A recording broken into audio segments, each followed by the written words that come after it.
Others, एक और जहाँ ये आर्ट है, एक और जहाँ यदि बहुत अच्छा इंटरव्यू की तैयारी हो तो एक सच्चाई को निकालता है। On the other hand usually celebrities मतलब मैंने आपको बताया प्रसिद्ध लोग, whose them see themselves as victim। Victim मतलब क्या होता है? विक्टिम मतलब वह व्यक्ति जिस पर हमला हुआ है, जिस पर कुछ गलत काम हुआ है। Others, usually celebrities, who see themselves as victim, might despise the interview as an unwanted intrusion। Victim मतलब किसी ने किसी पर हमला किया तो जिस पर हमला किया वो विक्टिम कहलाया। डिस्पाइज मतलब नफरत करना। सेलिब्रिटी माइट डिस्पाइज क्योंकि वो सोचते हैं कि इस इंटरव्यू के वो विक्टिम हैं। और तीसरा शब्द क्या है? तीसरा शब्द है विक्टिम के अलावा अनवारंटेड इंट्रूजन। अनवारंटेड मतलब अवांछनीय और इंट्रूजन मतलब दखल करना। टू इंट्रूड मीन्स दखल देना, उससे बना इंट्रूजन, और इंट्रूजन मतलब दखल। तो जो सेलिब्रिटी, एक और तो इंटरव्यू जो है यदि हाईएस्ट फॉर्म में है, बहुत अच्छा यदि है, तैयारी पूरी की गई है, तो एक बहुत बड़ी कला है। वहीं दूसरी ओर जो सेलिब्रिटीज़ हैं, जो बड़े प्रसिद्ध लोग हैं, वो इंटरव्यू में अपने को विक्टिम मानते हैं और उन महसूस करते हैं, और एक तरीके से वो इंटरव्यू देने से नफरत करते हैं। दे डिस्पाइज। टू डिस्पाइज मतलब नफरत करना, और सोचते हैं कि इंटरव्यू जो है वह उनके निजी जीवन में एक तरीके से दखलंदाजी है। अब ये कैसे, इस पर हम आगे इस कहानी में इस चर्चा होती है।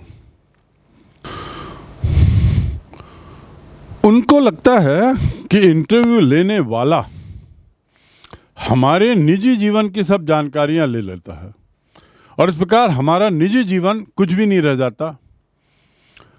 बड़े ऊटपटांग सवाल पूछता है और हमसे सच्चाई निकलवाई लेता है। सो एक और interview, on the one hand interview is an art, on the one hand interview is a source of bringing out truth, something very good. On the other hand it is disliked, hated, despised by the celebrities, and reason is unwarranted intrusion into their life। बेमतलब की दखलंदाजी है उनके जीवन में, ऐसा उनका मानना है। और या उनको ये भी लगता है कि ये जो इंटरव्यू हमारा लेते हैं, it somehow diminishes them. Diminish करना मतलब कम कर देना, उनकी चमक को कम कर देता है। इंटरव्यू से उनका नुकसान ही होता है, ऐसा उनको लगता है। इट डिमिनिशेस देम, को कम कर देता है। Just as in some primitive culture it is believed that if one takes a photographic portrait of somebody then one is stealing that person soul. उनका कहना होता है, उनका सोचना है कि हमसे इंटरव्यू लेकर हमारा जो व्यक्तित्व है, हमारी जो दुनिया के सामने जो इमेज है महानता की, वो छोटी हो जाती है, क्योंकि बहुत सारी सच्ची बातें निकल आती हैं सामने, निजता खत्म हो जाती है। The writer says it is something like, ये उसी तरह का उदाहरण है। It is something like an artist making a portrait, photographic portrait of somebody. खासकर पुराने ज़माने में प्रिमिटिव कल्चर, जैसे पहले माना जाता था कि जब एक आर्टिस्ट किसी का बिल्कुल हूबहू फोटोग्राफिक पोर्ट्रेट, पोर्ट्रेट मतलब चेहरे की पेंटिंग, चेहरे की चित्रकारी, पोर्ट्रेट व्यक्ति की पर्सनालिटी की चित्रकारी। सो प्रिमिटिव कल्चर में, पुराने ज़माने में, प्रिमिटिव मतलब पुराने ज़माने में ऐसा माना जाता था कि एक कलाकार जो है, पेंटर या चित्रकार, वो यदि किसी का हूबहू चित्र बना देता है तो मानो वह उस व्यक्ति की आत्मा को चुरा लिया है। Someone is stealing that person's soul. किसी व्यक्ति की, जिस व्यक्ति का वो पोर्ट्रेट बना रहा है, जिस व्यक्ति का वो चित्र बना रहा है, चित्रांकन कर रहा है, उस व्यक्ति का मानो वह उसकी आत्मा को भी निकाल रहा है और उस चित्र में डाल रहा है, बशर्ते हाँ चित्र कैसा हो, फोटोग्राफिक हो।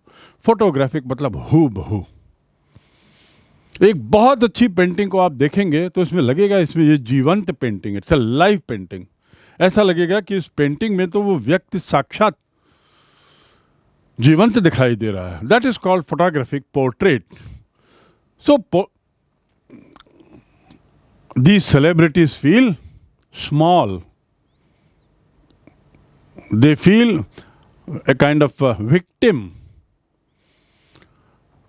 उनको लगता है कि ये हमें छोटा बना देता है, हमारे व्यक्तित्व को छोटा कर देता है। वैसे ही जैसे कि प्रिमिटिव कल्चर में, in the same way that in the primitive culture somebody draws a photographic portrait of someone, then that someone used to think that he is taking out our soul also. The writer continues to speak about the interview and quotes V.S. Naipaul. V.S. Naipaul, spelling देखेंगे, बहुत प्रसिद्ध व्यक्ति हैं, Indian born, Indian origin, but mostly lived in West Indies. West Indies में ज़्यादा रहे V.S. Naipaul, वैसे भारतीय मूल के हैं, और he is considered a cosmopolitan writer.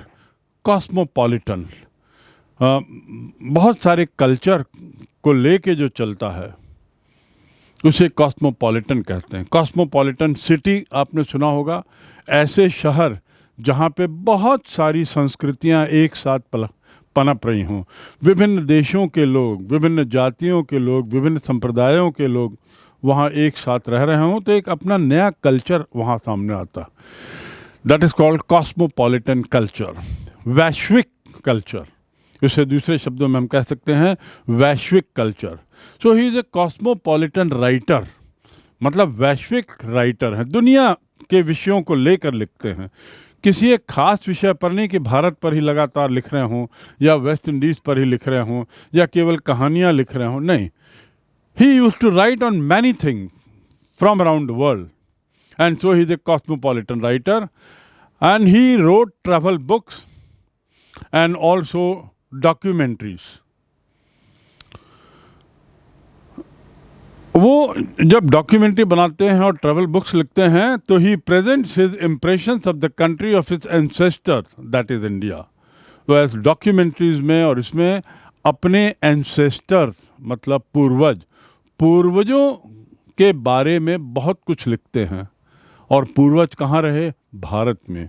मतलब उनकी राइटिंग में भारत के बारे में काफ़ी कुछ वर्णन है, चाहे वो ट्रैवेलॉग हो, यात्राओं संबंधी किताबें हों उनकी, या उनके डॉक्यूमेंट्रीज़ हों, उसमें उन्होंने एंसेस्टर्स को लेते हुए लिखा है, अपने पूर्वजों को लेते हुए लिखा है। और चूँकि पूर्वज भारत में थे, उनका कुछ जनरेशन पहले से उनका परिवार भारत का था, इसलिए भारत का वर्णन बहुत है उनकी किताबों में। He was awarded with Nobel Prize for his writing in 2001. 2001 में V.S. Naipaul को अपनी लेखनी के लिए, वैश्विक स्तर पर लिखने के लिए नोबेल प्राइज का लिटरेचर का अवार्ड मिला था। तो ये V.S. Naipaul क्या कहते हैं इंटरव्यू के बारे में, क्रिस्टोफर इनके बारे में लिखता है, V.S. Naipaul feels that some people are wounded. Wound मतलब घाव, वुंड मतलब घाव, हाथ में जो घाव हो जाता है उसे वुंड कहते हैं, चोट लगती, चोट या घाव। टू बी वुंडेड मतलब चोट लगना, घाव लगना, चोट लगना। Some people are wounded by interviews and lose a part of themselves. V.S. Naipaul कहते हैं कि कुछ लोग तो इंटरव्यू से घायल हो जाते हैं, इंटरव्यू के नाम से उन्हें चोट लग जाती है, इंटरव्यू के नाम से वो कहना चाहिए एक तरीके से घबराए जाते हैं। और अपने स्वयं का मानो एक हिस्सा वो खो देते हैं। Lewis Carroll, another famous writer, very famous writer, the creator of Alice in Wonderland. Alice is the name of a character. Wonderland is the name of an imaginary place. एक कल्पना में देश है जहां एलिस नाम के कैरेक्टर को लेकर Louis carol ने बहुत प्रसिद्ध, विश्व प्रसिद्ध किताब लिखी है। उनका क्या कहना है? Lewis Carroll, the creator of Alice in Wonderland, was said to have had a just horror of the interview. Lewis Carroll कोई सा एक इंटरव्यू दे के जब निकले तो किसी ने उनसे पूछा होगा कैसा रहा? ओ माय गॉड, उन्होंने यही कहा होगा, horror of an interviewer, just a horror of an interviewer, and he never consented to be interviewed. उसके बाद उन्होंने कभी भी इंटरव्यू देने की सहमति नहीं दी, क्योंकि उनका जो इंटरव्यू हुआ था आखिरी, उसका अनुभव बड़ा कड़वा था। उन्होंने कह दिया, ओ माय गॉड, क्या इंटरव्यू था, हो सकता है क्या रहा होगा, बहुत कड़वे तीखे सवाल पूछे गए होंगे, ऐसे सवाल पूछे गए होंगे जिससे सच्चाई निकल के सामने आ रही होगी, उनके जीवन की सच्चाई, व्यक्तिगत जीवन की सच्चाई। हर व्यक्ति के जीवन में बहुत सी चीज़ें ऐसी होती हैं जो बताना नहीं चाहता, लेकिन इंटरव्यू लेने वाला यदि बहुत उसमें हुनर है तो वो इस तरीके से सवाल पूछता है कि उत्तर निकलते आते हैं, सच्चाई सामने आती है। और उसी सच्चाई से शायद ये परेशान हो गया लुई कैरोल, और उनका it was a horror of an interview. Horror मतलब आप जानते हैं, हॉरर मूवी, गोस्ट मूवी जो होती है, हॉरर मूवी, हॉरर मतलब घबराहट, घबराना, भयंकर। तो it was horror of an interview, बड़ा भयंकर इंटरव्यू था। वो जो आदमी था बड़ा भयंकर था जिसने इंटरव्यू लिया। और उन्होंने कहा उसके बाद आगे कभी भी ही never consented to be, to consent मतलब सहमति देना। I consent to your proposal, I consent to your proposal, तुम्हारे प्रस्ताव को मैं सहमति देता हूँ। I don't consent to his ideas, उसके विचारों से मैं सहमत नहीं हूँ। टू कंसेंट, और कंसेंट मतलब सहमति। तो कंसेंट वर्ड जो है वो क्रिया भी है और उसके अलावा संज्ञा भी है, सहमति भी है। It's a adverb also and it's a noun also. So this was the experience of Louis Carroll. He never consented to be interviewed. ये मैं सेलिब्रिटीज की बात कर रहा हूं। ऐसा क्या हॉरर हो गया था, ऐसी क्या भयानक बात हो गई थी? It was his horror of being lionized which made him thus repel. Lionize मतलब बड़ा बना देना, आकार में बड़ा नहीं, लोगों की नज़र में किसी को बड़ा बना देना। तो उनका जो अनुभव था वो ऐसा था कि जिसमें उनको ऐसा लगा बहुत बड़ा बना दिया जा रहा है। एंड विच मेड हिम दस रिपेल वुड बी एक्वाइंटेंसेस। और उसके बाद उनको लगा कि इंटरव्यू इस तरीका का है कि उनके जो परिचित लोग हैं वो अब दूर जाएंगे। टू रिपेल मतलब क्या होता है? रिपल्शन, अट्रैक्ट का उल्टा रिपेल। टू अट्रैक्ट मतलब खींचना, अपनी ओर आकर्षित करना। टू रिपेल मतलब उल्टा करना। मैग्नेट के नॉर्थ और साउथ पोल, यदि दो नॉर्थ पोल को एक साथ आप लाएं तो दोनों एक क्या करते हैं? रिपेल करते हैं। Same pole repel and opposite pole attract. तो यहां पर भी उनको लगा कि it was his horror of being lionized which made him thus repel would be acquaintances. Would be acquaintance, would be acquaintance मतलब क्या? To acquaint मतलब मालूम होना, परिचित होना। To acquaint मतलब माल। I am not acquainted with the life of a village. मैं गांव के जीवन से परिचित नहीं हूँ, वाकिफ नहीं हूँ, जानता नहीं हूँ।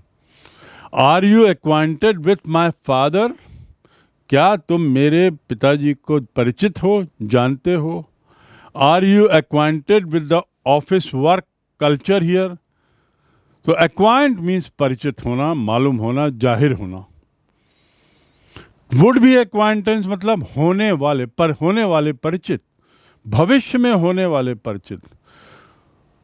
सो इनको लगता था, लुई कैरोल को, कि ये जो इंटरव्यू जिस ढंग का लिया है इससे मेरे आने वाले जो परिचित हैं वो दूर हो जाएंगे, विच मेड हिम फील दस रिपेल द वुड बी एक्वाइंटेंस हो जाएंगे, दूर हो जाएंगे।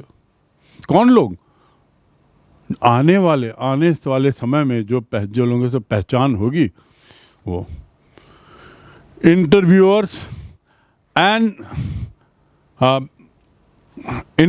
And the persistent petitioners of his autograph.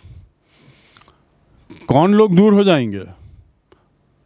आने वाले दिनों में उनके जो एक्वाइंटेंस होंगे, जो लोग इंटरव्यू लेना चाहेंगे, और उसके साथ ही साथ जो लोग उनके पास आएंगे, दस्तखत कर दीजिए इसमें। प्रसिद्ध लोगों के पास भागते हैं ना हम लोग दस्तखत करवाने के लिए, ऑटोग्राफ लेने के लिए उनका। खेल के मैदान में सचिन तेंदुलकर जब मैदान से आउट होके आते हैं तो लोग भागते हैं उनसे ऑटोग्राफ लेने के लिए। प्रसिद्ध लोगों का ऑटोग्राफ लोग लेते हैं। So persist and petitioner for his autograph. Petitioner मतलब जो ऑटोग्राफ का प्रयास करते हैं, पेटिशन करना मतलब जो अनुरोध करते हैं। परसिस्टेंट मतलब लगातार। I cannot persist with you, मैं तुमको झेल नहीं सकता, मैं तुम्हारे साथ लगातार नहीं रह सकता। परसिस्टेंट मतलब लगातार। तो लगातार आने वाले, ऑटोग्राफ करवाने वाले, भविष्य में उनसे पहचान बनाने वाले, भविष्य में उनसे इंटरव्यू लेने वाले, ये लोग सब नफरत करेंगे। And he would afterward relate the stories of success in silencing such people.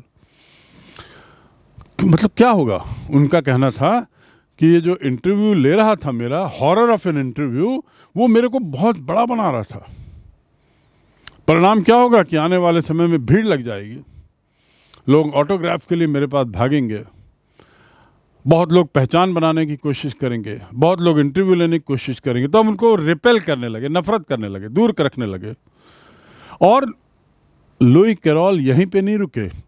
Louis Carroll tells people, his friends, how he succeeded in silencing these people. इन लोगों को कैसे वो चुप कराने में सफल हो गया।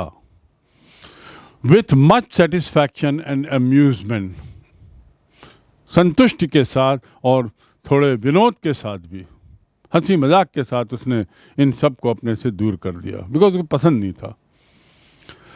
This is about Louis Carroll, V.S. Naipaul, Louis Carroll. Now there is another third person that the writer Christopher Sylvester talks about, Rudyard Kipling.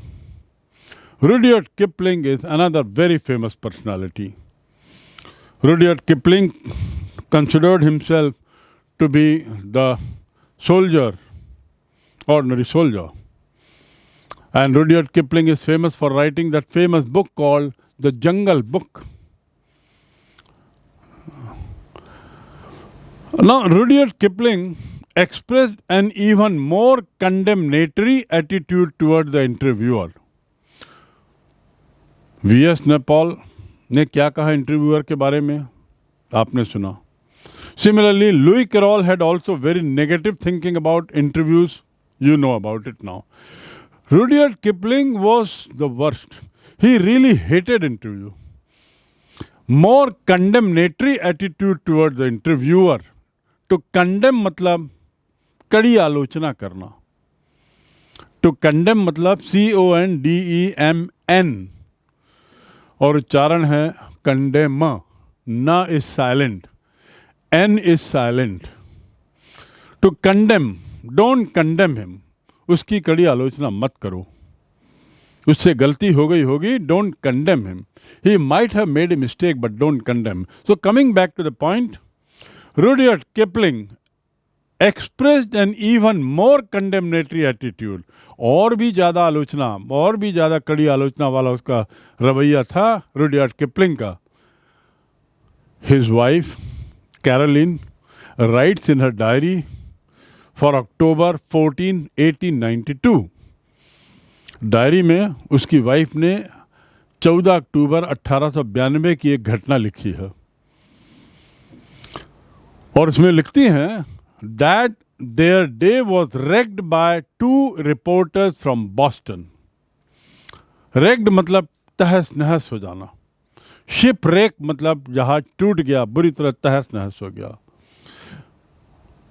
All these things raked my dreams, मेरी सारे सपनों को तोड़ दिया, तहस नहस कर दिया।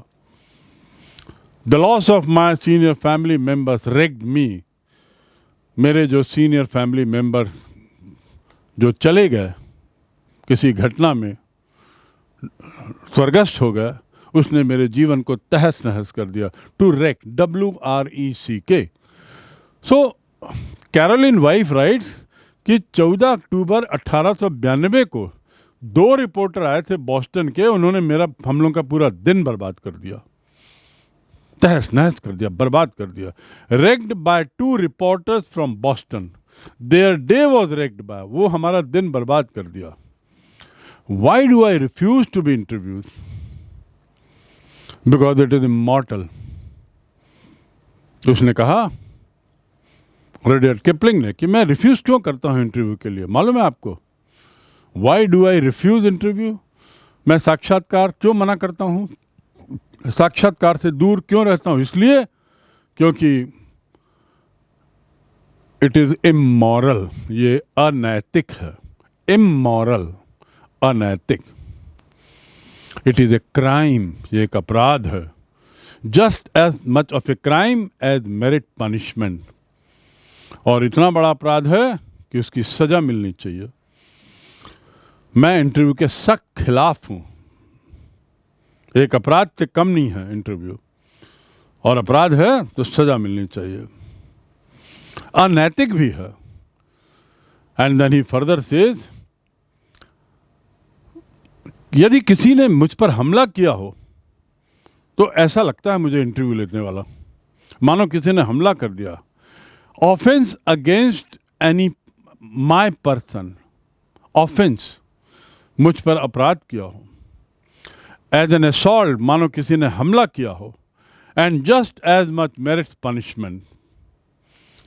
वो कहते हैं मैं इंटरव्यू इसलिए मना करता हूं क्योंकि मुझे अनैतिक लगता है, एक अपराध लगता है, इतना बड़ा अपराध लगता है कि इसकी सजा मिलनी चाहिए।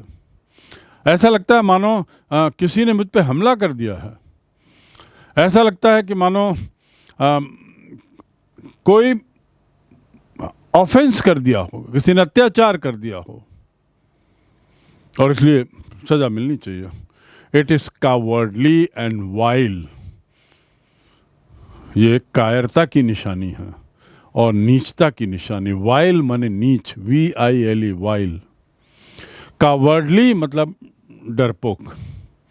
कावर्ड मीन्स डरपोक, और कावर्डली एडवर्ब हो गया डरपोक जैसा। किसी डरपोक जैसे कम नहीं और नीचता से कम नहीं है। Know responsible man would ask it, much less give it. Read this line, beautiful line. No responsible man would ask it, much less give it. जो जिम्मेदार व्यक्ति हैं वो इंटरव्यू के लिए पूछेंगे नहीं, और देने की तो बात ही दूर। जिम्मेदार लोग जो हों, रिस्पॉन्सिबल पीपल जो हों, रिस्पेक्टेबल पीपल जो हैं, इज्जत चाहते हैं, जो अपनी इज्जत देखना चाहते हैं, अपनी इज्जत रखते हैं, अपनी इज्जत को अहम बनाए रखना चाहते हैं, वो इंटरव्यू मांगेंगे नहीं, और ऊपर से देने की तो बात ही दूर। तो यदि इज्जत बचाए रखना है तो इंटरव्यूअर से दूर रहो। This is what Rudyard Kipling has to say. Yet Kipling had himself perpetrated such an assault. ये वही किपलिंग है जिसने इतना सब कह दिया और इंटरव्यूअर और इंटरव्यू की इतनी कड़ी आलोचना कर दी। वही किपलिंग है जिसने स्वयं परपिट्रेट एन असॉल्ट, असॉल्ट मतलब हमला, मैंने बताया, ASSAULT, अटैक करना। और टू परपिट्रेट मतलब किसी प्रथा को, प्रक्रिया को जारी रखना। परपिचुएट मतलब भी किसी प्रथा, प्रक्रिया को जारी रखना। दो शब्द हैं यहाँ देखिए, परपिचुएट और परपिट्रेट। परपिट्रेट मतलब गंदी कथा, गंदी प्रथा को, किसी गलत प्रथा को, किसी गंदी चीज को जारी रखना, उसे कहेंगे, उसके लिए हम बोलेंगे परपिट्रेट। और किसी अच्छी चीज को जारी रखेंगे तो उसको बोलेंगे perpetuate. To perpetuate the memory of our freedom fighters, we study about them. उन लोगों के बारे में, अच्छी प्रथाएं जानने के लिए हम क्या करते हैं, उनके बारे में पढ़ते हैं। तो अच्छी के लिए क्या है, परपिचुएट। और बुरी प्रथाओं के लिए we must not perpetuate the practices of the dacoits, practices of the criminals. अपराधियों की जो बुरी प्रथाएं हैं, बुरी आदतें हैं, उसका पालन नहीं करें। सो यहाँ पे रुडयार्ड किपलिंग कहते हैं that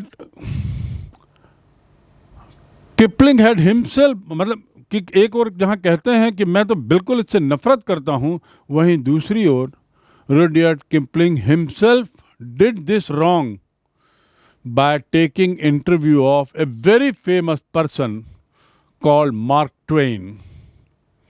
Mark Twain is another famous writer, world famous writer. ये मार्क ट्वेन जो नाम है, ये उपनाम है। उपनाम मतलब आप समझते हैं, कुछ लोग अपने को एक अलग नाम दे देते हैं। अंग्रेजी में उसे कहते हैं पेन नेम। क्या कहते हैं, pen name, PEN, pen, pen name. लिखने के लिए वो नाम लिख देते हैं, अपना असली नाम नहीं लिखते। जैसे सूर्यकांत त्रिपाठी निराला, निराला इज ए पेन नेम, उनका नाम था सूर्यकांत त्रिपाठी। ऐसे ही प्रसिद्ध साहित्यकार, प्रसिद्ध कवि रामधारी सिंह, उपनाम है उनका दिनकर। तो उसे हिंदी में जहाँ उपनाम कहते हैं, वहीं अंग्रेजी में इसे पेन नेम कहते हैं। और इसका दूसरा अंग्रेजी में शब्द है सूडोनिम, PSEUDANINYM, pseudonym. Pseudonym, pen name. So Mark Twain is the pen name of a famous person, and he became so famous by his pen name that practically people forgot his real name. If you want to know little more about Mark Twain and you want to know his real name, do a small exercise by googling in a mobile and have a little more understanding of this great writer. So Rudyard Kipling, who himself was so critical about this man, this interview, himself takes the interview, himself leads the assault, perpetrates the assault. बहुत व्यंग्यात्मक तरीके से Christopher ने लिखा है कि वही Kipling जो interview की इतनी आलोचना कर रहा था, वो स्वयं ने भी इंटरव्यू लिया है। और वो भी किसका, मार्क ट्वेन का, कुछ साल पहले, ओनली फ्यू ईयर्स बैक।